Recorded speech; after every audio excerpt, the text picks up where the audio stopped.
মা বাবা যেই প্রান্তেই থাক, আপনি কথা বলতেছেন না, অক্সিটোসিন ক্ষরণ হচ্ছে। আমাদের মা বাবার হার্টের যে রক্তের নালীগুলো, এই রক্তের নালীগুলো পরিষ্কার করার জন্য কি সার্ফ এক্সেল দিয়ে পরিষ্কার করবেন? নো, এইটা পরিষ্কার হয় যে জিনিস দিয়ে, তার নাম অক্সিটোসিন। তার মানে আপনি আপনার মা বাবার সাথে যতক্ষণ কথা বলছেন ততক্ষণ আপনার মায়ের রক্তের নালীগুলো, আপনার বাবার রক্তের নালীগুলো অক্সিটোসিন দিয়ে পরিষ্কার হচ্ছে। এবং এই কারণে দেখবেন হার্টের সমস্যা মা বাবার আল্লাহর রহমতে তখন কমতে থাকবে। আপনার বাচ্চাকে যদি আপনি ভালো পড়ার মধ্যে নিতে চান, তাহলে আলফা ওয়েভে পড়াবেন। আলফা ওয়েভটা কখন হবে? ভোরে, আর্লি মর্নিং, ভোর 3টা-4টা থেকে শুরু করে সকাল 8টা, 9টা, 10টা, এই সময় সে পড়লে 1 ঘন্টায় 4-5 ঘন্টা পড়া হবে। এবং মেডিকেল স্টুডেন্ট বেশিরভাগজন রাত জেগে আমরা পড়ি, এটা একদম বাতিল করে ফেলেন। অনেকে বলতো রাত জেগে পড়বো, ভালো রেজাল্ট করবো। না, আপনি দেখেন পরীক্ষার হলে যে ভুলে যান, আলফা ওয়েভে পড়েন নাই এই কারণে। তাকদিরে বিশ্বাস মানে আপনি আপনার সর্বোচ্চ পরিশ্রম করার পরেও যেটা হবে সেইটাকে আপনার নসিব হিসাবে মেনে নিয়ে সবর করবেন, শুকরিয়া আদায় করবেন, ওই সময় ধৈর্য ধারণ করবেন। এইটা হচ্ছে তাকদিরে বিশ্বাসের সবচেয়ে সেরা ব্যাপার। মুহাম্মদ সাল্লাল্লাহু আলাইহি ওয়াসাল্লাম বলছেন যে তুমি ডান কাত হয়ে ঘুমাও, ডান পাশে। বিজ্ঞানীরা এখন দেখছে কেউ যখন ডান পাশে কাত হয়ে ঘুমায়, তখন আমাদের যে লিম্ফেটিক সিস্টেম, তার মানে শরীরের যে জায়গায় রক্ত সহজে যাইতে পারে না, সেই লিম্ফেটিক সিস্টেম লিম্ফোসাইটের সহায়তায় বাইরের যত জীবাণু আছে তার সাথে যে ফাইট করার যে ক্যাপাসিটি, যখন আমি ডান পাশে কাত হয়ে ঘুমাই তখন অনেক বেড়ে যায়, ব্রেন পরিষ্কার হয়। আসসালামু আলাইকুম। আমেরিকান যে সুপ্রিম কোর্ট আছে, সেই সুপ্রিম কোর্ট আজ থেকে প্রায় 90 বছর আগে সারা পৃথিবীর সবচেয়ে শ্রেষ্ঠ আইন প্রণেতা হিসাবে মুহাম্মদ সাল্লাল্লাহু আলাইহি ওয়াসাল্লামকে সম্মানিত করেছেন। তা মুহাম্মদ সাল্লাল্লাহু আলাইহি ওয়াসাল্লাম যে সারা দুনিয়ার মানব ইতিহাসে যত মানুষজন আইন প্রণয়ন করেছেন, তার মধ্যে যে নাম্বার 1 হলেন, এই সম্মাননাটা যে উনি পেয়েছেন, উনি কিসের উপর ভিত্তি করে আইনটা প্রণয়ন করেছেন? যে কেউ আমরা জানি যে উনি মূলত আইনটা প্রণয়ন করেছেন কোরআনের উপর ভিত্তি করে। তা আমরা যে কোরআন পড়ি, এই কোরআনের মধ্যে কি অলৌকিকত্ব আছে সেটা যদি একটু আগে চিন্তা করি, তারপরে বুঝতে পারবো যে এর মেসেজগুলো আমাদের জীবনে কীরকম কার্যকরী। কোরআনে 44 নম্বর একটা সূরা আছে, সূরা দুখান। এইটার অর্থ হচ্ছে ধোয়া।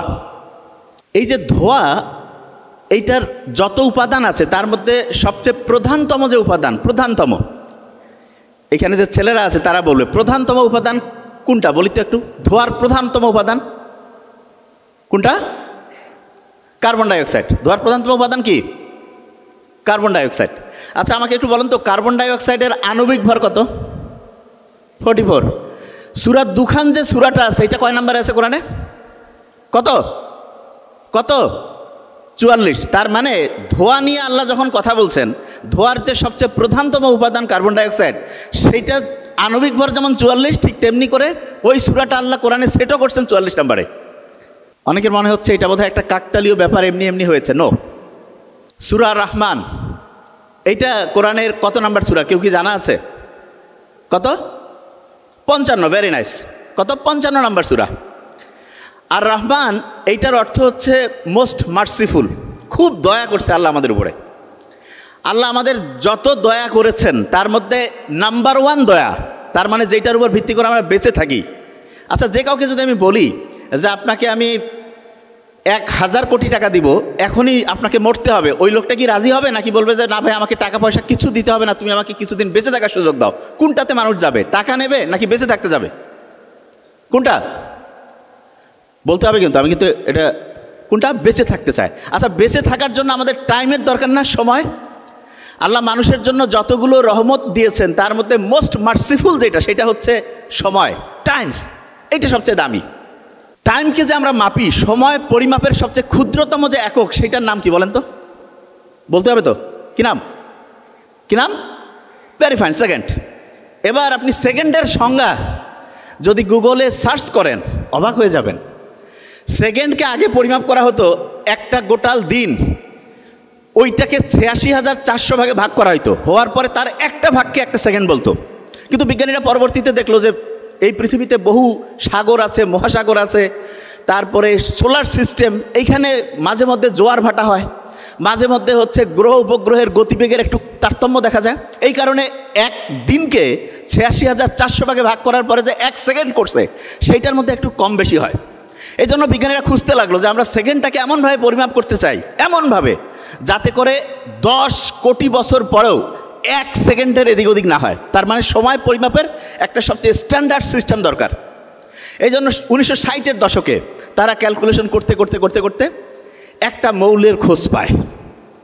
সেই মৌলটার নাম হচ্ছে সিজিয়াম। কি নাম বলেন তো? সিজিয়াম, কারো কাছে যদি গুগল গুরু থাকে সার্চ করেন, সিজিয়াম 1A গ্রুপের মৌল। পর্যায় সারণীতে 114টা মৌল আছে না, তার মধ্যে 1A গ্রুপে আছে সিজিয়াম। আপনি সার্চ করতে থাকেন, সিজিয়াম যেই পর্যায় সারণীতে আল্লাহ সেট করেছেন কত নাম্বারে কেউ কি জানেন? কততে? 55। Very nice. সূরা আর রহমান মোস্ট মার্সিফুল, এইটা কোরআনের কত নাম্বারে আল্লাহ সেট করেছেন? কত? হ্যাঁ, 55। তার মানে আপনি দেখেন সবচেয়ে মার্সিফুল যে জিনিসটা আল্লাহ আমাদের টাইম দিয়েছেন, সেইটা পরিমাপের যে সবচেয়ে স্ট্যান্ডার্ড সিস্টেম, সেই মৌলটা 55 নম্বরে পর্যায় সারণীতে আমরা পরে আবিষ্কার করছি। আর আল্লাহ তো জানেই যে কোন সময় মানুষ কি আবিষ্কার করবে, সেইটার উপর ভিত্তি করে কোরআনের 55 নম্বর সূরাটা সূরা আর রহমানকে আল্লাহ সেট করেছেন। আপনার কি মনে হচ্ছে এটা কাকতালীয় ব্যাপার? আমার কথা কি আপনারা বুঝতে পারছেন আমি কি বলছি? মনে অনেকে বুঝতে পারেনি। আরও সহজ করে বলি, সিজিয়াম যে মৌলটা আছে, এই মৌলের মধ্যে প্রতি মুহূর্তে কম্পন হয়। আচ্ছা, আপনারা কি জানেন এই যে পানির যে বোতলটা, এটার মধ্যে কিন্তু অণুপরমাণু আছে, কাঁপতেছে, প্রতি মুহূর্তে কম্পন হচ্ছে। ঠিক তেমনি করে সিজিয়াম পরমাণুর ওই মৌলের মধ্যে প্রতি মুহূর্তে কম্পন হচ্ছে, এবং এই কম্পনটাকেই আমরা সেকেন্ডের সাথে যদি ম্যাচিং করি, তাহলে 10 কোটি বছর সময় যাওয়ার পরেও 1 সেকেন্ড টাইমের এদিক ওদিক হবে না। তার মানেটা কি? তার মানে হচ্ছে সিজিয়াম পরমাণুর কম্পন এবং সময়ের যে ক্ষুদ্রতম ভাগ 1 সেকেন্ড, এটা একদম একটার সাথে আরেকটা অঙ্গাঙ্গিভাবে সমান সমান মিলে যায়। এতটাই সমান সমান মিলে যায় 10 কোটি বছর, 1 বছর, 10 বছর, 100 বছর, 1000 বছর না, 1 লক্ষ বছর না, 1 কোটি বছর না, 10 কোটি বছর, 10 কোটি বছর টাইম আগায় যাবে, কিন্তু আপনার সেকেন্ডের একটুও হেরফের হবে না যদি আপনি সিজিয়াম পরমাণুর কম্পনের সাথে সেকেন্ডকে পরিমাপ করেন। তার মানে হচ্ছে আল্লাহ যে বলছে যে কোরআন হচ্ছে জ্ঞানীদের জন্য নিদর্শন, আমরা যদি সিজিয়াম পরমাণুর এই ব্যাপারটা আবিষ্কার করতে না পারতাম, তাহলে কি আমরা বুঝতে পারতাম আল্লাহ কোন জায়গায় কোন জিনিস রাখছে? এই জন্য কোরআনের সবচেয়ে অলৌকিকত্ব হচ্ছে যত পড়বেন, যত মেলাবেন, তত বিস্ময়ে অতিভূত হয়ে যাবেন যে কি অসাধারণ জিনিস আল্লাহ দিয়েছেন। কয়েক বছর আগেও একটা জিনিস নিয়ে কন্ট্রোভার্সি ছিল। কন্ট্রোভার্সি বলতে একটা জিনিস নিয়ে একটা খটকা ছিল যে আমরা যখন রাতে ঘুমাই, ডান পাশে কাত হয়ে ঘুমাবো না বাম পাশে, এটা নিয়ে একটা বিতর্ক ছিল। এক এক আর্টিকেলে এক এক রকম করে আসতো। কেউ বলতো ডানে কাত হয়ে ঘুমাও, কেউ বলো বায়ে কাত হয়ে ঘুমাও। মুহাম্মদ সাল্লাল্লাহু আলাইহি ওয়াসাল্লাম বলছেন যে তুমি ডান কাত হয়ে ঘুমাও, ডান পাশে। বিজ্ঞানীরা এখন দেখছে কেউ যখন ডান পাশে কাত হয়ে ঘুমায়, তখন আমাদের যে লিম্ফেটিক সিস্টেম, তার মানে শরীরের যে জায়গায় রক্ত সহজে যাইতে পারে না, সেই লিম্ফেটিক সিস্টেম লিম্ফোসাইটের সহায়তায় বাইরের যত জীবাণু আছে তার সাথে যে ফাইট করার যে ক্যাপাসিটি, যখন আমি ডান পাশে কাত হয়ে ঘুমাই তখন অনেক বেড়ে যায়, এবং ব্রেইনের মধ্যে যে ইনফ্লামেশন, ব্রেইনের যে ইনফেকশন, সেটা কমতে থাকে, ব্রেইন পরিষ্কার হয়। তার মানে বিজ্ঞানীরা এখন দেখতেছে ডান পাশে কাত হওয়া, এই ডান পাশে কাত হয়ে ঘুমানো শুধু মুহাম্মদ সাল্লাল্লাহু আলাইহি ওয়াসাল্লামের সুন্নত তাই না, এইটা হচ্ছে আমাদের রোগ প্রতিরোধ ক্ষমতার সাথে সম্পর্কিত। এরকম যেই জায়গায় আমরা যাব, আপনি অবাক হয়ে যাবেন যে কোরআন হাদিসের প্রত্যেকটা জিনিস আমাদের কল্যাণের জন্য আসছে। আচ্ছা, বাংলাদেশে যে অনেকে আমরা চাকরি করি, বিসিএস এর অফিসার হই অনেকে আছে না, বিসিএস অফিসার যখন হই তখন কি আমরা কি কোনো শপথ নিয়েছিলাম? শপথ অনেকে বুঝতে পারছে না। বিসিএস এ যখন কেউ জব রিক্রুটেড হয় তখন কি শপথ নিতে হয়? শপথ নিতে হয় না, কিন্তু শপথ নেই। কিন্তু ধরা যাক যে একজন উপদেষ্টা হবে, একজন মন্ত্রী হবে, তখন তার শপথ আছে না? শপথ আছে। সারা পৃথিবীতে যতগুলো প্রফেশন আছে, এই প্রফেশনের মধ্যে এমন একটা ভিন্নধর্মী প্রফেশন আছে যেখানে স্টুডেন্ট যখন ঢুকছে তখনই শপথ নিয়েছে। সেই প্রফেশনটার নাম কি? হ্যাঁ, আপনারা নেন নাই? কোনটা? Medical science. প্রত্যেকটা প্রফেশনেই দামি। তো একবার একটা আলোচনার মধ্যে আমার এক বন্ধু বলতেছে, সে ইঞ্জিনিয়ারেরও দাম আছে, প্রত্যেকটারই দাম আছে।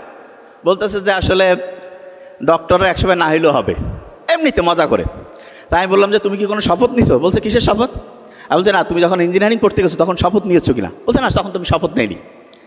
আমি বললাম যে দেখো, যে শপথ নেয় বুঝতে হবে যে সে খুব গুরুত্বপূর্ণ কাজ করে, এই জন্য তাকে শপথ নিতে হয়। যার কাজ যত গুরুত্বপূর্ণ তার শপথ তত পাওয়ারফুল, তত স্ট্রং। আমেরিকার যে প্রেসিডেন্ট যখন শপথ নেয়, সে বাইবেলের উপর হাত রেখে, যেই ধর্মের হবে, সাধারণত খ্রিস্টানই হয়, বাইবেলের উপর হাত রেখে কিন্তু শপথ নেয়। আমরা যারা হচ্ছে যে মেডিকেল সায়েন্স পড়তে আসছি, আমরা কিন্তু হচ্ছে শপথ নেই। তার মানে সারা পৃথিবীর সবচেয়ে শ্রেষ্ঠ প্রফেশন, প্রত্যেকটাই দামি, সবচেয়ে শ্রেষ্ঠ প্রফেশন যে মেডিকেল সায়েন্স, সেটার সবচেয়ে সহজ এক্সাম্পল সেটা হচ্ছে শপথ। অনেকে মনে করে শপথ নেওয়া কি আর সে যায়। নো, আপনি অন্য সাবজেক্টে পড়তে যান, আপনাকে কি কেউ এসে বলবে যে ভাই শপথ নাও? নো। কারণটা কি? কারণ হচ্ছে আপনি এখানে শপথ নিচ্ছেন এই কারণে, আপনি যেই জিনিসটা নিয়ে ডিলিংস করেন সেটা হচ্ছে মানুষের জীবন। সরাসরি প্রত্যেকটার সাথে মানুষের জীবন সম্পর্কিত আছে প্যাসিভলি, কিন্তু সরাসরি মানুষের জীবনের সাথে সম্পর্কিত হচ্ছে মেডিকেল সায়েন্স। এবং দেখুন, আমরা যখন আল্লাহর কাছে দোয়া করি যে রাব্বানা আতিনা ফিদ দুনিয়া, না আল্লাহ আমার দুনিয়াও তুমি সফল করো, আখেরাতেও সফল করো, এটা যে কেউ যে কোনো জায়গা থেকে সফল হইতে পারে। তবে আমি যদি বলি যে এমন একটা পেশা, যেই পেশায় আপনার রুজিও হইল, এই দুনিয়ায় আপনি সফল হইলেন, পরের দুনিয়াও সফল হইলেন, এইটা সারা দুনিয়ায় যতগুলো প্রফেশন আসছে মানুষের ইতিহাসে, তার মধ্যে নাম্বার 1 যদি আমরা যাই তাহলে সেটা হচ্ছে মেডিকেল সায়েন্সের এই পড়াশোনা। দেখেন, সম্ভবত তিরমিজি শরীফের একটা হাদিস আছে এরকম, সকালবেলা কেউ যখন অসুস্থ মানুষকে দেখতে যায়, 70,000 ফেরেশতা রিক্রুট হয়ে গেল, ওরা খাতা কলমে লেখা শুরু করে ফেলছে। সকাল থেকে সন্ধ্যা পর্যন্ত তার নামে আমল নামায় খালি ভালো নেকি লিখতে থাকে। সকালবেলা একজনকে দেখছে, অসুস্থ লোককে। শুধু তাই না, বেহেশতের মধ্যে ফল ফলাদি এগুলোর হচ্ছে বাগান তার নামে বরাদ্দ হইতে থাকে। আবার সন্ধ্যায় একজন দেখছে 70,000 ফেরেশতা হচ্ছে বসে পড়ছে, তার আমল নামায় খালি ভালো ভালো নেকি লিখতেছে। এবং সন্ধ্যা থেকে ফজর পর্যন্ত, সকাল পর্যন্ত দেখা যায় তার ওই যে বেহেশতের মধ্যে যে ফল ফলাদি বাগান এগুলোর হচ্ছে মানে একটার পর একটা, একটার পর একটা, একটার পর একটা তার নামে হচ্ছে বরাদ্দ হচ্ছে। তার মানে তিরমিজি শরীফের হাদিস প্রমাণ করছে, আমরা জাস্ট নিয়াতটা যদি পরিষ্কার করি, আমরা তো জীবনের যে জীবিকা সেটা তো এখান থেকে পাবোই। তার সাথে যেটা সবচেয়ে গুরুত্বপূর্ণ, ফেরেশতারা রিক্রুট হয়ে গেল, আপনার নামে আমলনামায় লেখা শুরু হয়ে যাচ্ছে, আপনার বেহেশতের মধ্যে ফল ফলাদি এগুলোর হচ্ছে একটার পর একটা আপনার নামে হচ্ছে যে ওটাকে কি বলে ইজারার মতো চলে আসতেছে, আপনার ইহকাল পরকাল অসাধারণভাবে হচ্ছে সামনের দিকে চলে যাচ্ছে। এই যে আমরা ডাক্তারের মতো, মেডিকেল সায়েন্সের মতো এরকম অসাধারণ পেশায় থাকার পরেও যারা এখানে আছি, অনেকেই একটা আফসোস আছে না, যে আমরা ডক্টরদের কোনো পার্সোনাল লাইফ নাই, এরকম একটা আফসোস আছে না? আচ্ছা, আপনার কথা কন না কেন? একটু না বললে আমি বুঝতে পারবো যে আপনি বুঝতে পারছেন কিনা। কয়েক মিনিট বলবো কিন্তু, অতএব একটু বলতে হবে, তাহলে আমি খুব দ্রুত আগায় যেতে পারবো ইনশাল্লাহ। ওকে, একটু বলতে হবে। আসলে হয়েছে কি, ডক্টররা এত ব্রিলিয়ান্ট, কয় আমি কি কব, সব তো জানা, তাই শুনলে মজা লাগে যে হ্যাঁ ঠিক আছে জানি তো, জাস্ট খালি একটু বলতে হবে, তাহলে আমি খুব দ্রুততার সাথে আগায় যেতে পারবো, যেই জিনিসগুলো আমাদের জানা উচিত। দেখেন, আমরা এত অসাধারণ পেশায় আছি, কিন্তু দেখবেন অনেকেই বলে না যে আমাদের পার্সোনাল লাইফ নাই, অনেকেই আছে। এবং পার্সোনাল লাইফ নাই যে এইটার কারণে আপনি দেখবেন অনেক ডক্টরের ছেলে মেয়ে কিন্তু একটা বিপদের মধ্যে থাকে। অনেক ডক্টরের ছেলে মেয়ে, যত বিজি ডক্টর তার ছেলে মেয়ের প্রবলেম তত বেশি, আপনি দেখবেন বেশিরভাগ ক্ষেত্রে। আপনাকে একটা হ্যাক্স বলে যাই, জাস্ট লিখে রাখতে পারেন, কারণ পরে খেয়াল থাকবে না। আমরা যা কিছু শুনি 1 ঘন্টা পরে 56% জিনিস ভুলে যাই। প্রতি 100টা কথার 56টা কথা 1 ঘন্টা পর ভুলে যাব। একদিন চলে গেলে 70টা কথা ভুলে যাব। 1 সপ্তাহ চলে গেলে 80টা কথা ভুলে যাব। এরপরে খেয়ালে থাকবে না যে এই স্পিচ শুনছি কি শুনি নাই। এই জন্য জাস্ট পয়েন্টটা একটু খালি খেয়াল করতে পারেন, কি সেটা, আপনার যত বেশি ব্যস্ততা থাক না কেন, যা থাক, আপনার সন্তানের জন্য জাস্ট 15 মিনিটস, এটা আমার কথা না, আমেরিকান যে মেডিকেল অ্যাসোসিয়েশন তারা রিকমেন্ড করছে 15 মিনিটস প্রত্যেক দিন আপনার সন্তানের সাথে জাস্ট আপনি থাকবেন, তার কথা শুনবেন, আর কিছু না। 15 মিনিট, যে কী বলতেছে না। অনেক সময় আমরা মনে করি কি বাচ্চার সাথে আসছি, ও কি দেখে, ওরে বাবা। দেখেন, ছোট্ট বাচ্চা, আপনি দেখবেন ছোটোবেলার কথা যদি আপনারা খেয়াল করেন, যাদের ছোট বাচ্চা যেই সময় মানুষ হয়েছে, আপনি একটু জাস্ট খেয়াল করেন তো, আপনাকে সে কিন্তু নকল করতো, খেয়াল করছেন? আপনি তার সাথে যে আচরণ করতেন, ও কিন্তু ওই আচরণটা কপি করতো।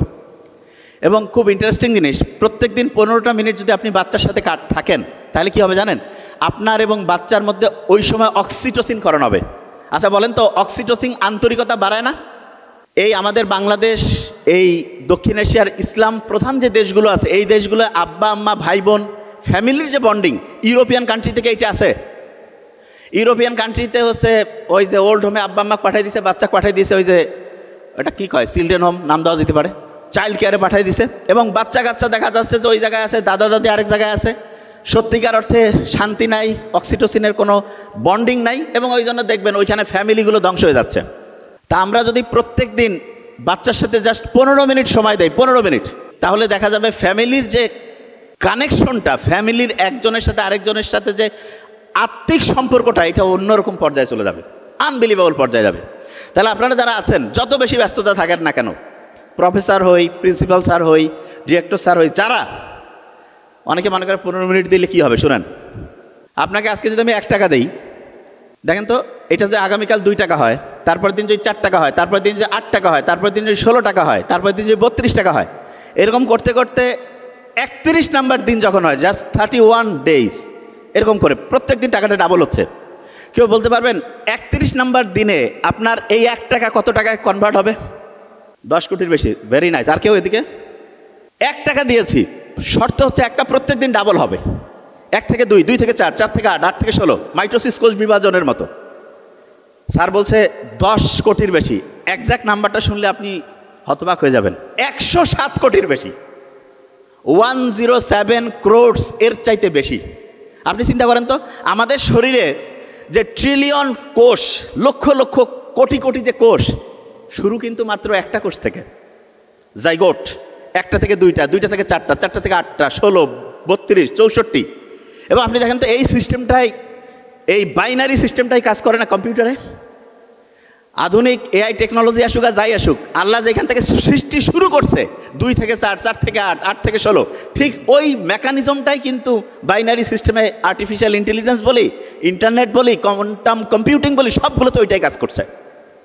তার মানে বিজ্ঞান এখন যেখানে শুরু করতেছে, আল্লাহ শুরুটা ওইখান থেকে। বিজ্ঞান শুরু করছে, আল্লাহ শুরুটাই ওইখান থেকে। বিজ্ঞান এত অ্যাডভান্স হয়ে যে জায়গায় আসছে। তা যেটা বলছিলাম, প্রত্যেক দিন আপনি আপনার বাচ্চার সাথে 15 মিনিট টাইম দেবেন। এইটা 1 দিন, 1 সপ্তাহ, 1 মাস, 6 মাস, 1 বছর, 3 বছর, 5 বছর, 10 বছর, 20 বছর পরে আপনি দেখবেন যে আপনার বাচ্চাকে আপনি আলাদা করতে পারছেন না। অনেকেই বলে বাচ্চার সাথে আমার কানেকশন নাই। সেই দিন আমি এক মেডিকেলের ভাইয়ের সাথে কথা বলছিলাম, তা বললো যে ওনার পরিচিত একজন আমেরিকায় থাকে, ওনার বাবা হচ্ছে যে, মানে ওই পরিচিত যিনি আমেরিকায় থাকে, তার বাবা হচ্ছে করোনায় আক্রান্ত হয়ে মেডিকেলে, মানে 2020-21 ঘটনা বলছে, জীবন যাবে কি আসবে এরকম অবস্থায় আইসিইউতে আছে। বেটাও বাপকে দেখতে যায় না, বাবও বেটাকে আশা করে না, মনে খুব কষ্ট। তারপর আমি বললাম যে এটা কেন হইলো?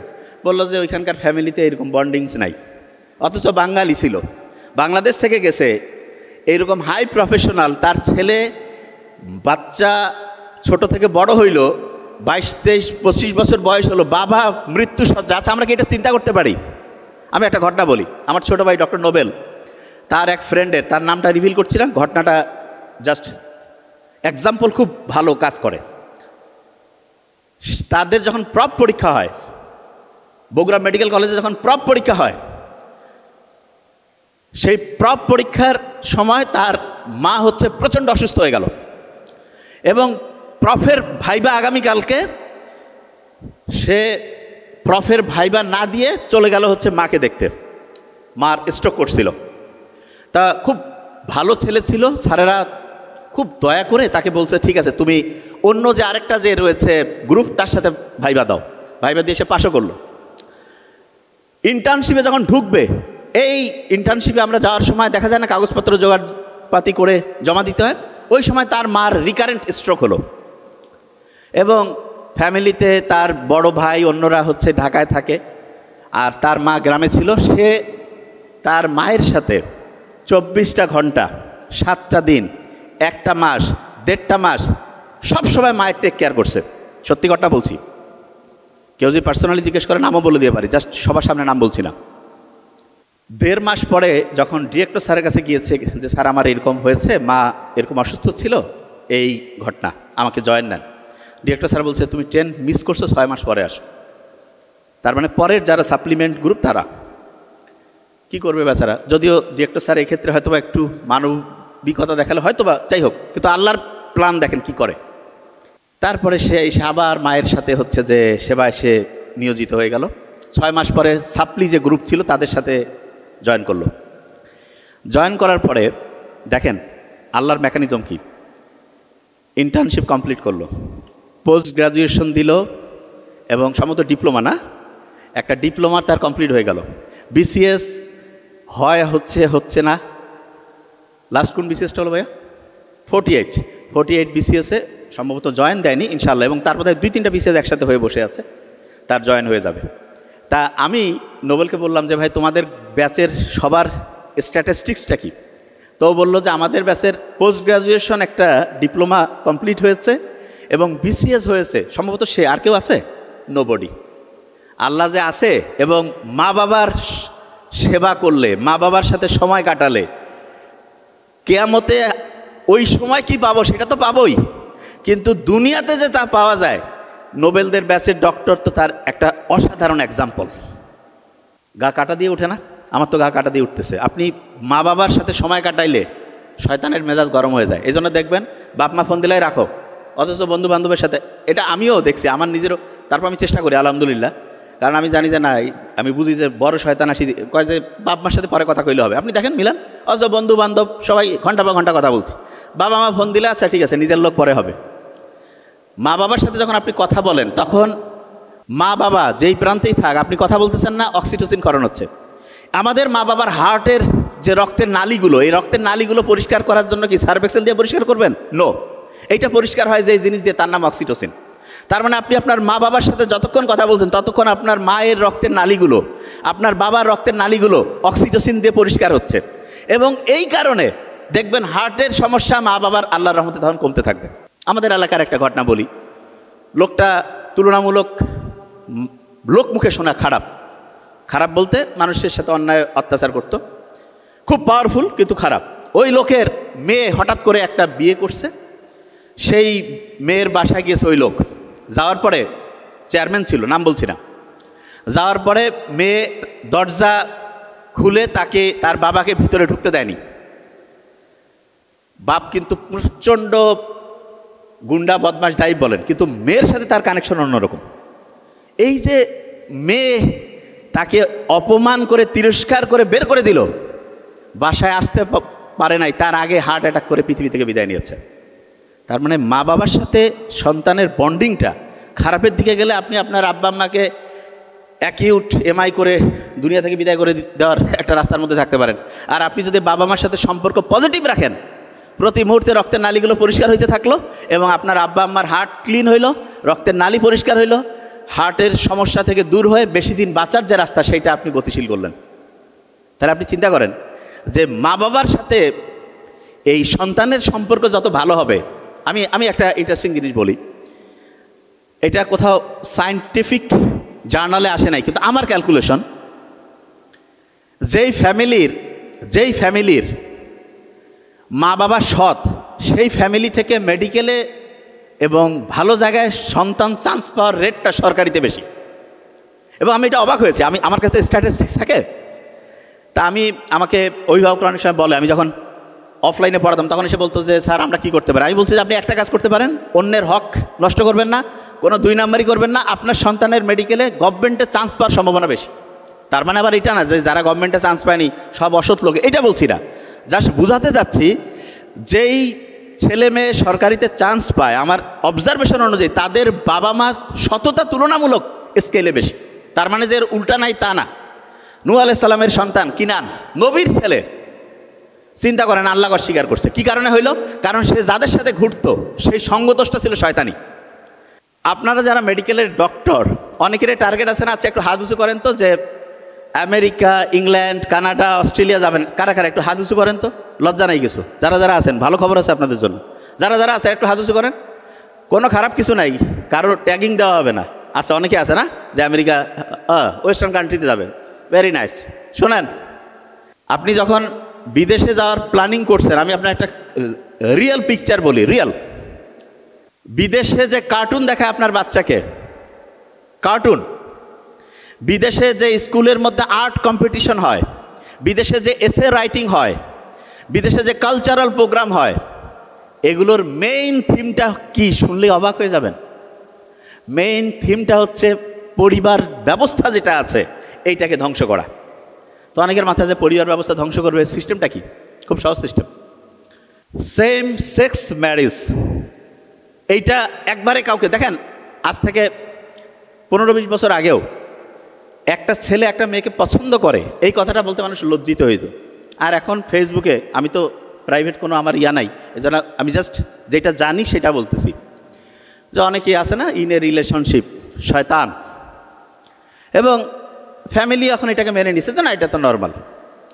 আজ থেকে 15-20 বছর আগে, 25-30 বছর আগে, এই একটা জেনারেশন আগে আপনি চিন্তা করেন তো, প্রফেসর স্যাররা আছেন, স্যাররা আরও ভালো বলতে পারবেন, কেউ কি চিন্তা করতে পারতো যে একটা ছেলে মেয়ের এরকম পারস্পরিক সম্পর্ক ওপেনলি এক্সপোজড অবস্থায় কেউ স্বীকার করবে, উচ্চারণ করবে? প্রশ্নই আসে না। কিন্তু নাটক, সিনেমা, মুভি, থিয়েটার, এগুলো ঘুমাচ্ছে ওই যে মিডল বয়, হ্যাঁ হ্যাঁ, রাতে নিশ্চয়ই ঘুমায়নি, শুনতে হবে। আমি কিন্তু টিচার হিসাবে খুবই ডেঞ্জারাস, গ্যারান্টি। স্যারেরা আছে দেখে এই জন্য আমি কিছু বলতেছি না। আমার আম্মা ফোনে বলছে, তুই এরকম করে ধরবি না, মানুষ সময় চমকে উঠে। আমার মা, আমি আসার আগে কথা বলতেছিলাম, বলতেছে একটু আস্তে আস্তে। আম্মা সবসময় দোয়া করে, কাজে এই দোয়া দরুদ পড়বি সবসময়, ভেরি নাইস। আমি না, তুমি দোয়া করলে হবে না, তারপর তুই এই দোয়াগুলো করবি। তা যে জিনিসটা বলতেছিলাম, এই যে জিনিসটা বলতেছিলাম, আমি কিন্তু টিচার হিসেবে খুবই ডেঞ্জারাস। কী কারণে?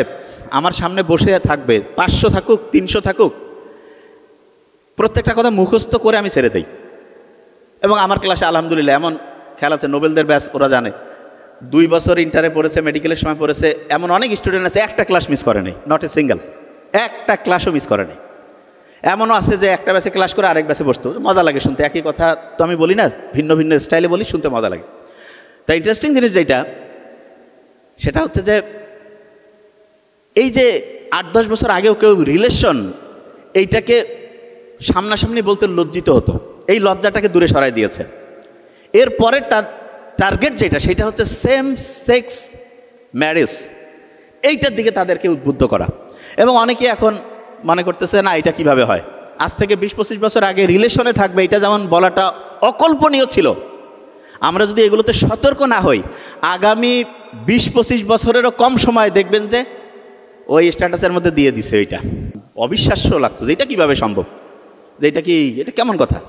দেখেন, সেই শয়তান আবার ঘুরে আসছে না, আমেরিকা, ইউরোপ, বিভিন্ন ওয়েস্টার্ন কান্ট্রিতে লূত আলাইহিস সালামের কওমের ক্ষেত্রে যা হয়েছিল, সেটা এখন আস্তে আস্তে সারা দুনিয়ার শয়তান, বদমাশ, এরা ওইটাকে প্রচার করতেছে, এইটার মাধ্যমে খুঁটি গাঁটতেছে। দেখেন, যে কোনো একটা খারাপ কিন্তু একবারে ঢুকে না, আস্তে আস্তে আসে। তাহলে এইটা থেকে বের হওয়ার বুদ্ধিটা কি, সেটা আপনাদের শিখাই দিই। এই জিনিসটা একটু মাথায় রাখবেন। আপনার ছেলে মেয়ে প্রত্যেকের আছে না যে আমরা চাই যে আমাদের সন্তানগুলো ভালো হোক।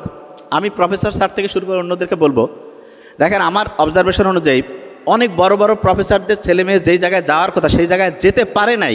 এবং আমি খোলামেলা বলছি, এটা একটা বড় কারণ কি জানেন? কারণ উনি নিজে যেই জীবনটা লিড করছে, ওনার সন্তানের জন্য উনি ওই জীবনটা দিতে চায় না। উনি নিজে খালি পায়ে, স্যান্ডেল পায়ে, সাইকেল চড়ে কষ্ট করে এক জায়গা থেকে আরেক জায়গায় গেছে, আর নিজের ছেলে মেয়েকে গাড়িতে আরাম করে পাঠাচ্ছে। নো, আমি এটার ঘোর বিরোধী। আমার ওয়াইফও বলে যে না, এটা কেমন। আমি বলছি নো, এটা কখনোই হইতে পারে না। বাপের টাকা আছে, মায়ের টাকা আছে, আর বাচ্চা যদি এটা বুঝে, কবে রিল্যাক্স করো, কুল, কোনো পড়াশোনা ওইরকম করে সে করবে না। আপনি চিন্তা করেন তো, আপনি প্রফেসর স্যাররা যে এত পরিশ্রম করছে, তার পিছনে একটা উদ্দেশ্য ছিল না যে আমি বড় কিছু করব, বড় জায়গায় যাব, জীবনে যেটা পাই নাই সেইটা করব। আপনার বাচ্চা ছোটোবেলা থেকেই সে এসি রুমে ঘুমায়, দামি গাড়িতে এসি রুমে যায়, না চাইতেই সব কিছু পায়। ওই কেন পড়াশোনা করবে? কেন করবে সেটা আমাকে বলেন। ওর চাহিদা আছে কিছু নাই তো? আপনি আপনার সন্তানকে যদি আপনার চাইতে অসাধারণ করতে চান, আপনার চাইতে অসাধারণ, আই গ্যারান্টি ইট, তাকে কঠিন করে তৈরি করেন। মেডিকেল কলেজে যারা আপনারা পড়েন, যত কঠিন পরিশ্রম, যত item, card, term, pre assessment, pre prop, অন্য ইঞ্জিনিয়ারিং বলেন, অন্য ভার্সিটি বলেন, যা কিছু বলেন, কাউকে ছোট করছি না, কোথাও কি এরকম আছে? কোথাও নাই। তা আপনি মেডিকেল কলেজে এত কঠিন করছেন কি কারণে? কারণ আপনাকে স্ট্রং করার জন্য। ডক্টর ও তাদামরা করে পাঠানো যাবে না যে ভাই অর্ধেক বুঝে না। তাহলে স্ট্রং করার জন্য তাকে কঠিন একটা সিস্টেমের মধ্যে দিয়েছেন। অথচ আপনার সন্তানকে আপনি কি করতেছেন?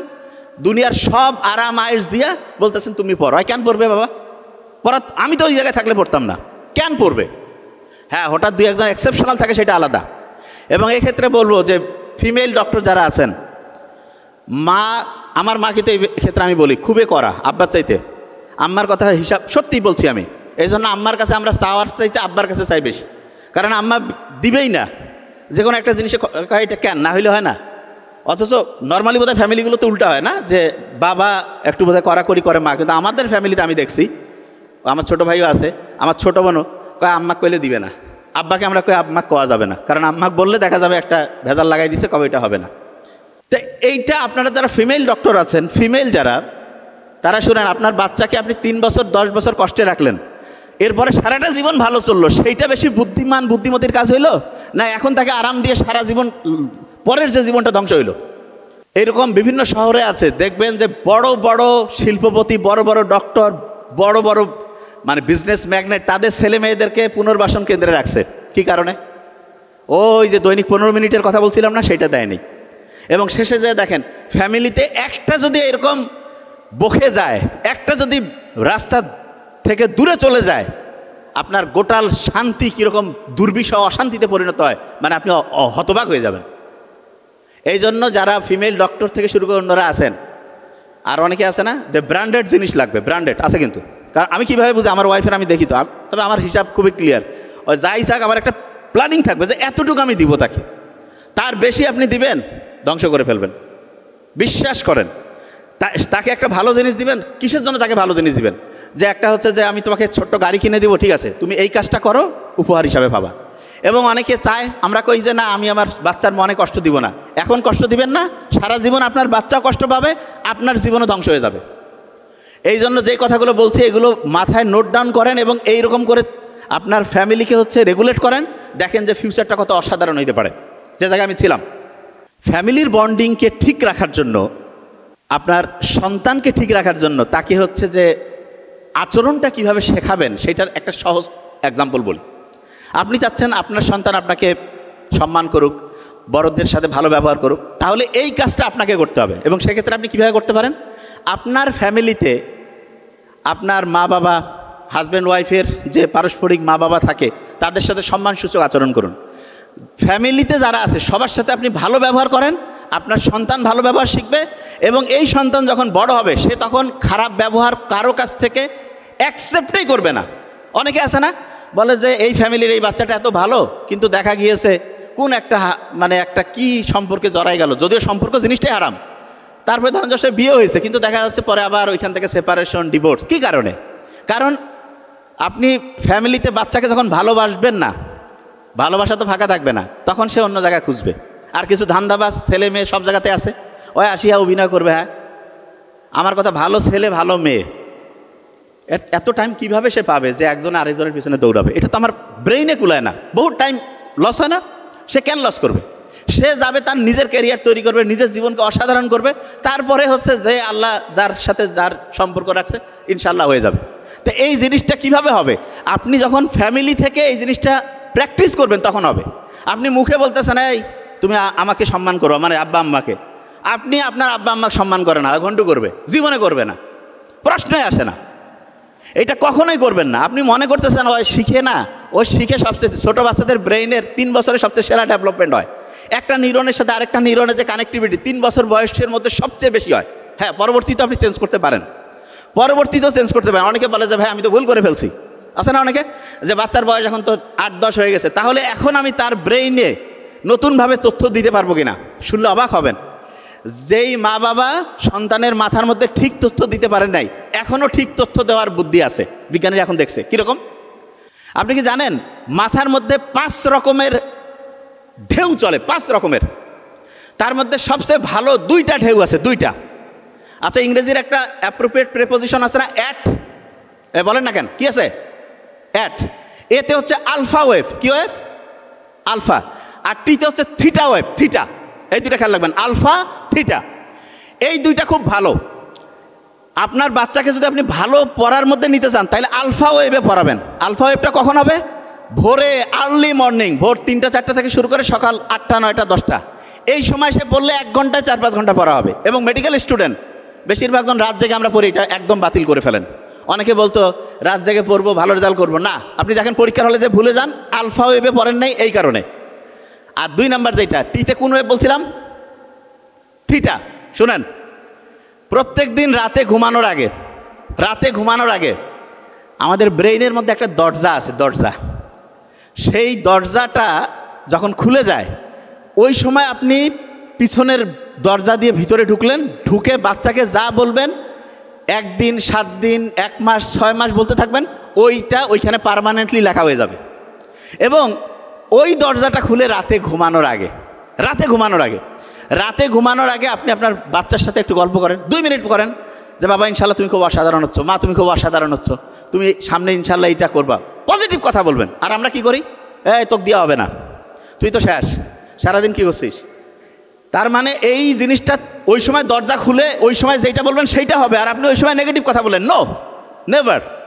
ওই সময় যাই বলেন পজিটিভ বলবেন, কারণ ওইটা একদম ওই সময় লেখা হয়ে যাচ্ছে। একটা হচ্ছে তাহলে রাতে ঘুমানোর আগে, আরেকটা আছে সেটা কখন, সেটা হচ্ছে ভোরে ঘুম থেকে উঠে, সকালে ঘুম থেকে উঠে। ওই সময় হচ্ছে ব্রেইনের মধ্যে যে দরজা আছে সেই দরজাটা খুলে গেল, আপনি ওই দরজা দিয়ে ভিতরে ঢুকলেন, যা বলবেন সেইটা ওই সময় আস্তে আস্তে লিখিত হয়ে যাবে। তাহলে বলেন তো, আপনার বাচ্চার মাথার মধ্যে যদি একটা পজিটিভ জিনিস দিতে চান, রাতে ঘুমানোর আগে দিলে কাজ বেশি হবে না কম হবে? এই কথা কন না কেন, বেশি। ভোরে ঘুম থেকে উঠে যদি বলেন তাহলে বেশি হবে না কম? আচ্ছা, এবার অনেকের মাথায় একটা প্রশ্ন আসতেছে যে ভাইয়া, আমি না হয় আমার আব্বা আম্মা, মানে আমি এখন মা বাবা হয়েছে, আমার সন্তানকে আমি বলবো, আমার বাপ মা তো নাই, বা আমরা যারা অ্যাডাল্ট হয়েছি আমাদের কথা আমরা নতুন করে লিখতে চাই, এইটা বুদ্ধি আছে কি নাই? শুনেন, খুব ইন্টারেস্টিং জিনিস। আল্লাহ ব্রেন কেমনভাবে বানিয়েছেন, সে যেইটা দেখে যেইটা শুনে সেইটাকে সত্যি মনে করে। এখন আপনি অভিনয় করে যদি বলেন যে আমার ব্রেইনের ক্যাপাসিটি অসাধারণ, বলেন তো আমার সাথে, আমার ব্রেইনের ক্যাপাসিটি অসাধারণ, বলেন ব্রেইনের ক্যাপাসিটি অসাধারণ, আমার ব্রেইন প্রতিদিন ভালো হচ্ছে, বলেন প্রতিদিন ভালো হচ্ছে, যেইটা পড়তেছি যেইটা দরকার সেটা খেয়াল থাকতেছে, বলেন যেইটা পড়তেছি যেইটা শুনতেছি যেইটা দরকারি সেটা খেয়াল থাকতেছে।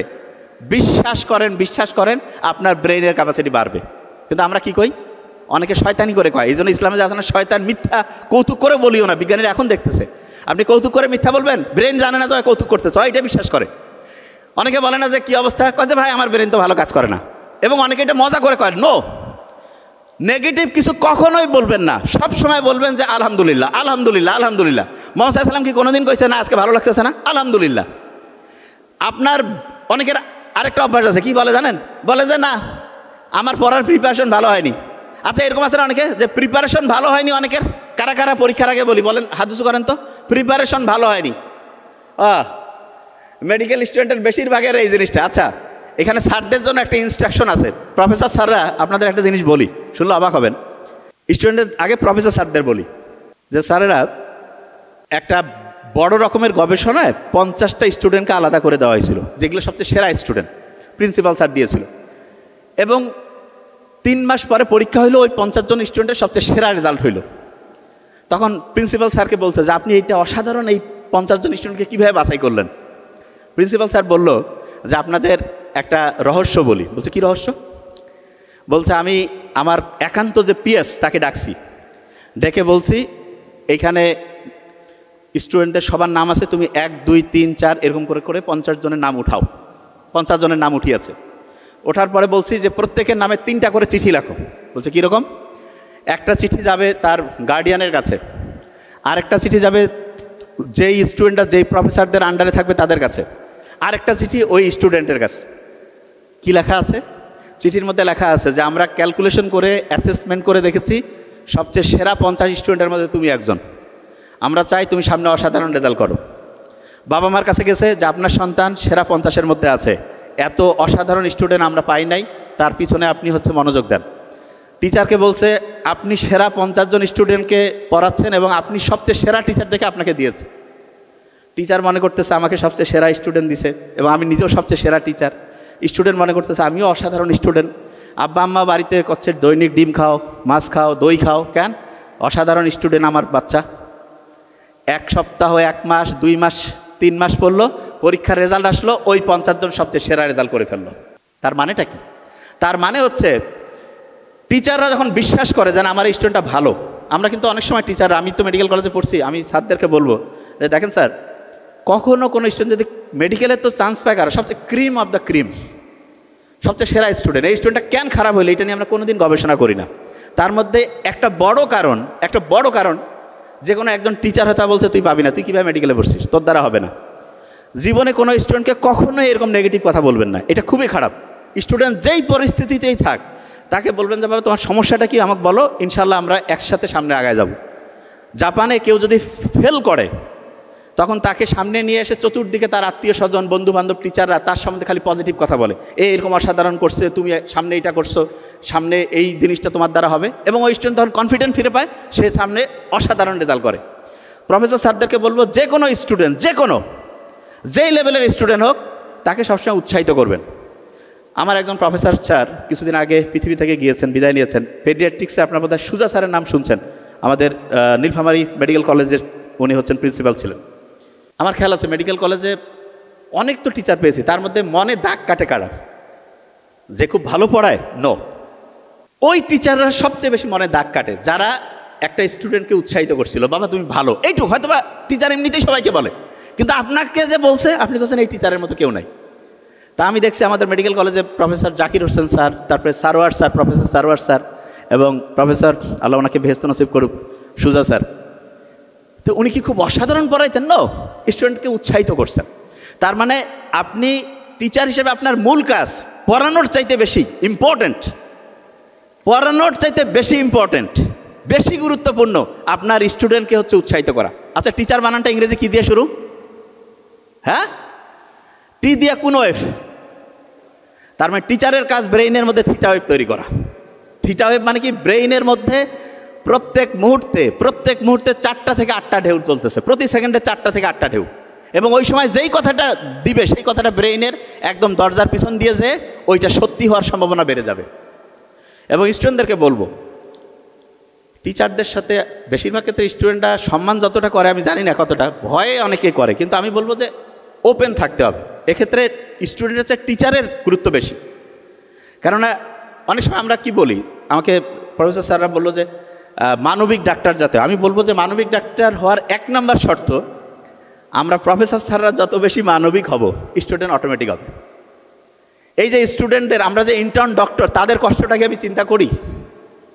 এবং এইটা নিয়ে স্যারেরা কেন জানি কোন জায়গায়, আমি যখন রংপুর মেডিকেল কলেজ থেকে ডিসি অফিসে যতগুলো প্রোগ্রাম হয় আমি যাই, সেই প্রোগ্রামে আমি এমনকি আগের যে সরকার ছিল সেই সরকারের সাথে যখন আলোচনা হয়, আমি বলবো, আমাকে বলার আগে ডিসি স্যাররা বলতেছে যে কি বলবেন, আগে কাগজ দেন।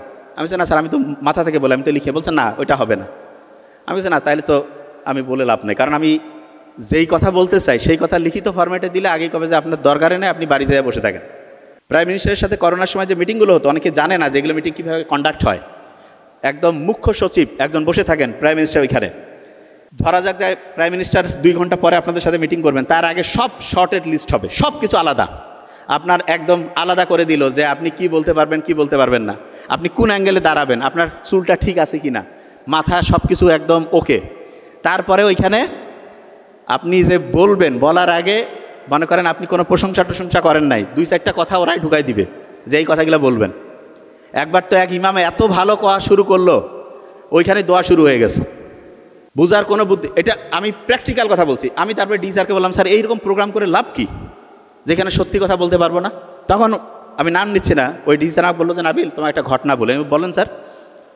বললো যে আমাদের এখানে আগ্নেয়াস্ত্র যে আছে, আগ্নেয়াস্ত্রে যারা লাইসেন্স করে, এই যে রাইফেল বন্দুক, সেগুলোর যারা এই যে ফাইল যাতায়াত আনা নেওয়া করে, তাদের মধ্যে একজনের 20 কি 25 লক্ষ, কথা স্যার বলছে 25 লক্ষ টাকার মতো তার হচ্ছে যে চেম্বারের মধ্যে পাওয়া গেছে, মানে তার যে হচ্ছে ফাইল ক্যাবিনেট রাখে সেইখানে। এবং এই 25 লক্ষ টাকা পাওয়ার পরে তাকে সম্ভবত 20 কি 25 লক্ষ, তাকে হচ্ছে ডিসি স্যার, সৎ মানুষ ছিলেন, সাসপেন্ড করলেন। ও আল্লাহ, ডিসি স্যার সাসপেন্ড করার পরে এই 2 সপ্তাহ হয়নি, 2 সপ্তাহের আগেই সে আরেকটা কাগজ নিয়ে আসছে, তাকে জয়েন করাইতে হবে। কি কারণে? কোর্ট থেকে অর্ডার নিয়ে আসছে যে আপনি একজন, তার চেম্বারে বাড়িতে সিকিউরিটি নাই, ডিসি অফিসে সিকিউরিটি ভালো আছে, এই জন্য 25 লাখ টাকা থাকতেই পারে, আপনি কেন তাকে চাকরি থেকে বরখাস্ত করবেন? আপনি ক্ষমতার অপব্যবহার করছেন, আপনাকে এখন কারণ দর্শানোর নোটিশ দিতে হবে। তখন আমার মনে হলো, আমি যখন ইন্টার্ন করতাম, এক পেডিয়াট্রিক্সের প্রফেসরকে বলছিলাম যে স্যার আপনি যে এত নিয়মকানুন ইন্টার্ন ডক্টরদের জন্য করেন, 4র্থ শ্রেণী 3য় শ্রেণী এরা যে কাজ করে না, বাবা ওদের কথা কইলে আমার ট্রান্সফার করে দিবে। সত্যি কথা বলতেছি। বললাম স্যার ট্রান্সফারের ভয়ে আপনি বলবেন না? বলতেছে যে নাবিল কি করব, মানে ওদের কথা আমাদের মুখে আনা নিষেধ। সত্যি বলছি। তাই ওই যে আমি যেটা, তখন আমি ডি স্যারকে বললাম স্যার আপনি তো পাওয়ারফুল, তাহলে আপনার পাওয়ার কি, আপনার তাহলে বিচারক আপনাকে এইভাবে করে দিল? বললো যে হ্যাঁ। তখন আমি বললাম যে স্যার এইগুলা নিয়ে আর কথা বলে কোনো লাভই নেই, আপনি আপনার পজিশন থেকে আপনার একজন অধস্থন কর্মচারী আপনি জানেন, সে টাকা 2 নাম্বারি করে উপার্জন করতেছে, 25 লাখ টাকা ওইখানে পাওয়া গেছে, সে 1 সপ্তাহের মধ্যে সেই আপনার অর্ডার ডিসমিস করে আবার জয়েন করাচ্ছে। স্যার আমি তো চাকরি ছাড়িয়ে দিতাম। তা বলছেন আবিল এইটা করার কী করবা? এখন আপনি একটা জিনিস চিন্তা করেন, জাস্ট থিঙ্ক করেন এই জিনিসটা, যে আপনি এই সৎভাবে যদি সামনে যাইতে চান, প্রফেসর স্যারদেরকে আমি বলবো যে আপনারা কিন্তু মারাত্মক পাওয়ারফুল, আপনারা নিজেদের শক্তিটা বুঝেন। সারা বাংলাদেশের সবচেয়ে পাওয়ারফুল 2টা প্রফেশনের লোক, একটা হচ্ছে ডক্টর আর একটা টিচার। কিন্তু এই 2 প্রফেশনের অবস্থা হচ্ছে হোমিওপ্যাথি ক্যাডারের মতো, কোনো সাইড ইফেক্ট নাই। অবস্থা খুব খারাপ না? কি কারণে জানেন? একটা কারণ, আমাদের মধ্যে ইউনিটি নেই। এবং ইউনিটি নাই এবং একজন আরেকজনকে সম্মান করি না। একটা ঘটনা বলি, আমার নাম কি জানেন তো আপনারা? কি নাম? নাবিল।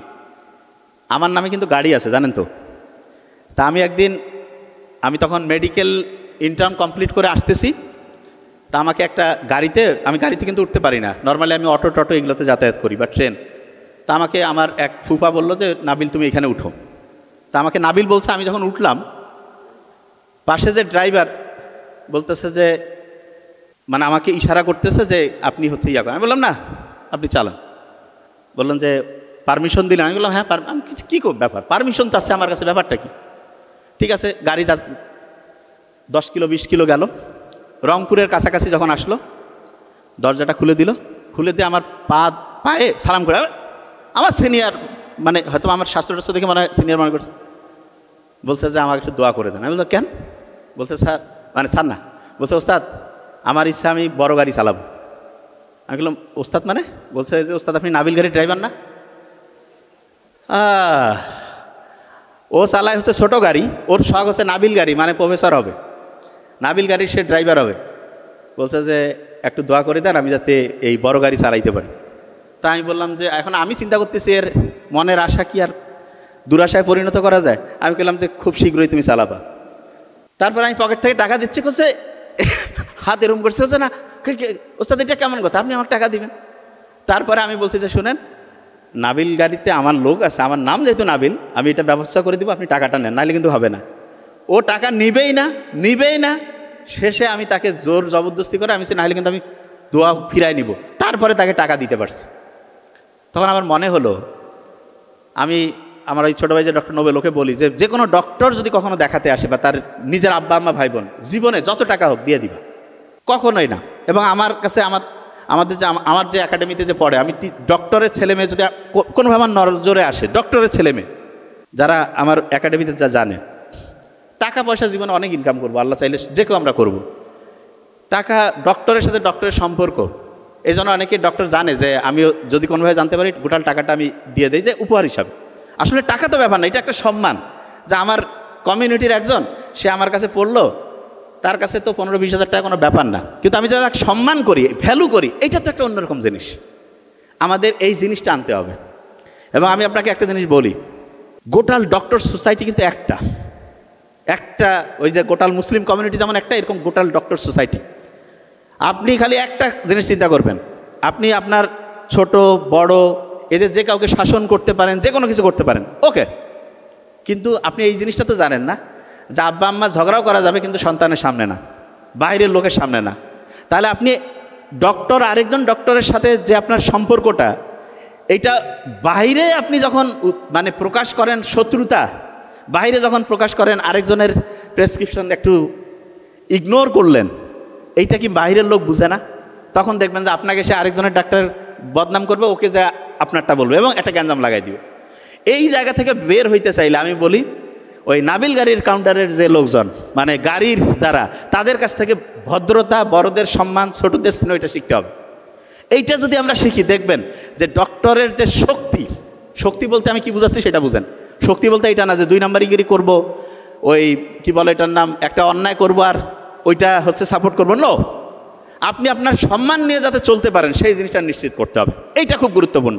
এবং যে জিনিসটা মাথায় নিতে হবে, সমস্ত প্রফেসর স্যার থেকে শুরু করে সবাইকে বলবো, ইন্টার্ন যারা ডক্টর, তাদেরকে যেই পরিমাণ পরিশ্রমের মধ্যে যেতে হয়, এটা অমানবিক এবং এটা ঠিক না। আমার মতে এই জিনিসটা থেকে বের হয়ে আসতে হবে। ইন্টার্ন ডক্টরদেরকে আমরা কেন এত পরিশ্রম করাবো? এটা কি ঠিক? কোন জায়গায় লেখা আছে? ILO আছে, ইন্টারন্যাশনাল লেবার অর্গানাইজেশনের যে নিয়ম, অনেকে এগুলো জানে না, কিন্তু না জেনে কষ্ট জানে। তুমি ট্রেনিংয়ে আসো তা কি? ও কি মানুষ না?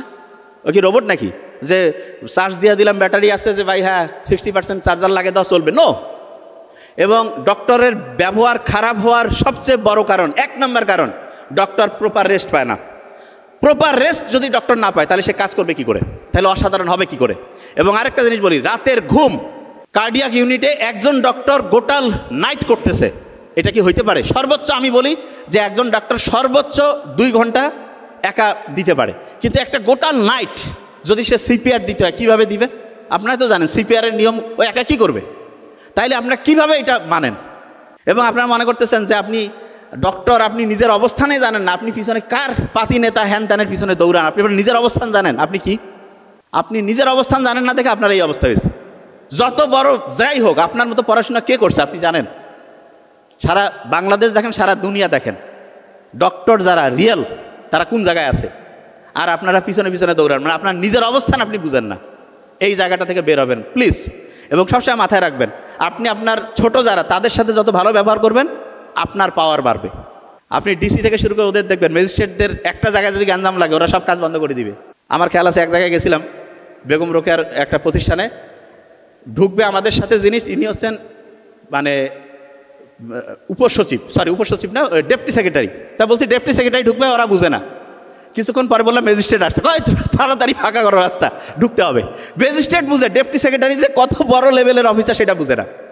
কারণ কি, ম্যাজিস্ট্রেট জানে যে গ্যাঞ্জাম লাগাই দিতে পারে, ভিতরে ঢুকে ফেলতে পারে। তা আপনারা এই যে ডক্টরের সম্মান করতে হবে, এবং রুগীর লোকের সাথে আমি আমার ডক্টর যারা ভাই বোনেরা আছেন দেখেন, মাথা সবসময় ঠান্ডা রাখতে হবে সবসময়, কখনোই রুগীর সাথে, কারণ আপনার অবস্থানটা হবে টিচার এবং আপনি হচ্ছেন যে থিটা ওয়েব তৈরি করবেন। যেই অবস্থায় রুগী আছে আলহামদুলিল্লাহ সুস্থ হবেন, ভালো হবেন, দেখবেন যে কত রুগী আপনার জন্য দোয়া করে। তাহলে এই জিনিসগুলো খুব গুরুত্বপূর্ণ ছিল, প্রত্যেকে মাথায় রাখবেন। 4টা কথার বলছে, যে 4টা কাজ যদি কেউ করে তাহলে তার দুনিয়া এবং আখেরাতের গ্যারান্টি আল্লাহ এবং তার রসুল। প্রথম কাজ হচ্ছে ইমান আনা। আচ্ছা, ইমান আনা, অনেকে কয় না আমরা তো ইমান আনছি। ইমান আনার মধ্যে একটা গুরুত্বপূর্ণ সেক্টর আছে, যে কয় না তাকদিরে বিশ্বাস। আচ্ছা, আমরা তাকদিরে কারা কারা বিশ্বাস করি? হাত উঁচু করেন তো। আচ্ছা, সবাই তাকদিরে বিশ্বাস করে, সাথে না উঠে হবে, ভেরি ফাইন। আচ্ছা, এবার একটু হাত উঁচু করবেন যে আমার জীবনে কেন এইটা হবে, আমার সাথেই কেন এইটা হবে, এইরকম কথা কারা কারা বলেন? হাত উঁচু করেন তো। কেউ বলে না? এরা তো দেখেছি যে আমার সাথে এটা হইলো না, এটা আমি ডিজার্ভ করি না, এটা এরকম কথা কেউ কোনোদিন বলেন নাই যে আমি এটা ডিজার্ভ করি না, আমার সাথে এরকম হবে, এরকম কেউ করেন নাই। সত্যিকার অর্থে 90% কোনো না কোনো সময় করছি। শোনেন, আপনি যখন তাকদিরে বিশ্বাস করেন আর তারপরে যখন আপনি বলেন আমার সাথে কেন এটা হবে, আমি কেন এইটার হচ্ছে যে কি বলে এটা ক্রস ফায়ারের মধ্যে পড়লাম, তার মানে হচ্ছে আপনি তাকদিরে বিশ্বাস মুখে বলেন কিন্তু এইটার ব্যাখ্যাটা বুঝেন না। তাকদিরে বিশ্বাস মানে আপনি আপনার সর্বোচ্চ পরিশ্রম করার পরেও যেটা হবে সেইটাকে আপনার নসিব হিসাবে মেনে নিয়ে সবর করবেন, শুকরিয়া আদায় করবেন, ওই সময় ধৈর্য ধারণ করবেন। এইটা হচ্ছে তাকদিরে বিশ্বাসের সবচেয়ে সেরা ব্যাপার। 2 নাম্বার যেটা, নেক কাজ করা। ডাক্তারের গোটাল জীবনটাই তো নেক কাজের মধ্যে আছে। সম্ভবত বুখারী শরীফে আসছে, এক মুসলমানের সাথে আরেক মুসলমানের 5টা হক আছে, তার মধ্যে সবচেয়ে বড় হক হচ্ছে অসুস্থ হলে তাকে দেখতে যাওয়া। তা আমরা তো সবসময় রুগী নিয়ে কাজ করি, জাস্ট নিয়ারটা পরিষ্কার রাখতে হবে, দেখবেন যে গোটাল জীবনটা এইখানে তো সফল হবেই, আখেরাতটা অন্যরকম হবে। 3য় কাজ, হক পথে থাকা, অন্যায়ের বিরোধিতা করা। শুনেন, আপনি ডক্টর, আরেকজন ডাক্তার যদি কোনো 2 নাম্বারই করে, সেইটা যদি আপনার চোখে পড়ে, আপনি সাথে সাথে তাকে সতর্ক করবেন এবং অবশ্যই সেই 2 নাম্বারই থেকে তাকে সামনে রাস্তায়, মানে ঠিক রাস্তায় নিয়ে আসবেন। এবং সবসময় মাথায় রাখবেন, একটা মানুষের জীবন কিন্তু সবচেয়ে দামি, আর মানুষের মর্যাদা সবচেয়ে দামি। ডক্টরদের প্রতি মানুষের একটা ক্ষোভ কেন জানেন? আমরা ডক্টররা অনেক সময় মানুষকে সম্মান করি না, ওয়াইফের কি জানে। নো, মুহাম্মদ সাল্লাল্লাহু আলাইহি ওয়াসাল্লাম একদিন কাবা শরীফ তাওয়াফ করছেন, কাবাকে লক্ষ্য করে বলছেন, হে কাবা, তোমার কত মর্যাদা, তোমার কত সম্মান, কিন্তু মনে রাখো তোমার চাইতে একজন মানুষের মর্যাদা, একজন মোমেনের মর্যাদা বেশি। তার মানে মানুষের মর্যাদা সবচেয়ে বেশি। যখন আপনি একজন মানুষের সাথে ডিলিংস করবেন, মুহাম্মদ সাল্লাল্লাহু আলাইহি ওয়াসাল্লাম এই কাবা শরীফ তাওয়াফ করতে গিয়ে যেই কথাটা উচ্চারণ করছেন সেইটা মাথার মধ্যে রাখবেন, যে মোটেই একজন লোক যেই পর্যায়ে থাক, সুস্থ অসুস্থ যাই হোক, সম্মান করবেন। কেউ যদি আপনার সাথে খারাপ ব্যবহারও করে, হাসি মুখে তার ট্রিটমেন্ট অন্যভাবে দেওয়া যাবে, কিন্তু কখনোই তাকে হিউমিলিয়েট করে, তার মর্যাদাকে আক্রমণ করে কোনোদিন কোনো কিছু করবেন না। এইটা মাথায় রাখবেন, দেখবেন যে জীবন অন্যরকম হবে। আমরা যখন একটা রুগীকে হচ্ছে মৃত ঘোষণা করি, তখন চোখের মধ্যে দেখি না পিউপিল ঠিক আছে না নাই কি অবস্থা। কোরআনে কিন্তু আছে মৃত্যুকে বোঝানোর জন্য চক্ষু যখন স্থির হয়ে যায়, ডেথ ডিক্লারেশনের কিন্তু ফাইনাল স্টেজটা কি চোখ, ঠিক না? যে আমরা টর্চ দিলাম, দেখলাম যে পিউপিলের কনস্ট্রিকশন কিছু আছে না নাই, এই জায়গাটাই তো দেখেন কোরআনে কিন্তু এটা স্পষ্ট করে আল্লাহ দিয়ে দিয়েছেন। 2 নাম্বার কাজ ছিল নেক কাজ করা, 3 নাম্বার ছিল হক পথে থাকা, 4 নাম্বার যেটা সবর করা।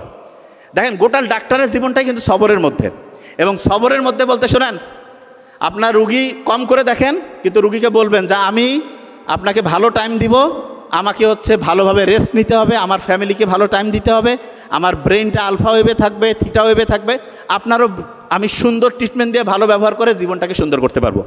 তাহলে আশা করছি যেখান থেকে কথা শুরু করছিলাম একটু প্যাক আপ করে নেই গোটাল কথাগুলো। প্রত্যেক দিন ফ্যামিলিকে কয় মিনিট করে টাইম দিব বাচ্চাদের সাথে? কত? ব্রেইনের জন্য আলফা ওয়েভ, আর কোন ওয়েভ ভালো? দরজার ক্রস করে যখন থিটা ওয়েভে আমি যাইতে চাই, রাতে ঘুমানোর আগে থিটা ওয়েভ, সকালে ঘুম থেকে উঠে থিটা ওয়েভ, ওইটা যদি আমি ওই সময় পজিটিভ কিছু বলি তাহলে আমাদের জন্য ভালো হবে না খারাপ? টিচার প্রফেসর স্যাররা যারা আছেন, যে কোনো স্টুডেন্টকে সবসময় আপনি টিচার টিতে কোন ওয়েভ, থিটা না অন্য ওয়েভ? কোন ওয়েভ? থিটা। আপনার গোটাল জীবনটা হচ্ছে মানবতার সেবায় এবং ইউনাইটেড যদি থাকেন, অসাধারণ জীবন সামনে অপেক্ষা করছে। Thank you so much. আসসালামু আলাইকুম। ইসলামিক লাইফ, জীবন গড়ুন কোরআন সুন্নাহর আলোকে।